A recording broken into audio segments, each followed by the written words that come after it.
ખબર નહીં યાર કેટલા માર્ક આવશે. આ બે સવાલ બહુ અઘરા પડ્યા. અરે સાવ સહેલું હતું બે.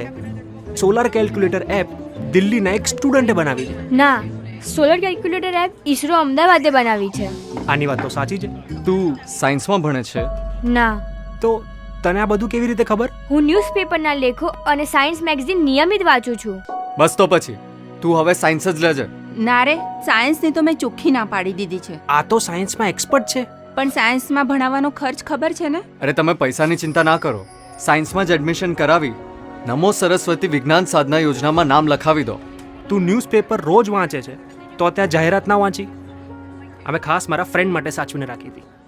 ગુજરાતના તેજસ્વી વિદ્યાર્થીઓ કે જે વિજ્ઞાન પ્રવાહમાં આગળ વધે છે પણ આર્થિક કારણથી તેમનું ભણતર ન બગડે તેના માટે આપણા વડાપ્રધાન શ્રી નરેન્દ્રભાઈ મોદીના વિઝનને સાકાર કરવા માટે ગુજરાતના મુખ્યમંત્રી શ્રી ભૂપેન્દ્રભાઈ પટેલે શરૂ કરી છે નમો સરસ્વતી વિજ્ઞાન સાધના યોજના.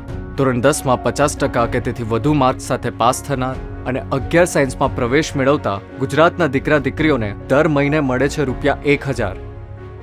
અને 12મું પાસ કર્યા બાદ મળે છે બીજા 5000 રૂપિયા, એટલે કુલ 25000ની આર્થિક સહાય. સરકારી કે ગ્રાન્ટેડ શાળાઓમાં ભણેલા વિદ્યાર્થીઓને આનો સીધો જ લાભ મળી શકે છે.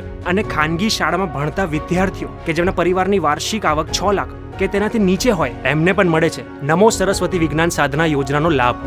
તો હું મારી દીકરીને સાયન્સમાં જ ભણાવીશ. વિકસિત ભારત વિકસિત ગુજરાતના મંત્રને ચરિતાર્થ કરતું વધુ એક કદમ. નમો સરસ્વતી વિજ્ઞાન સાધના યોજના.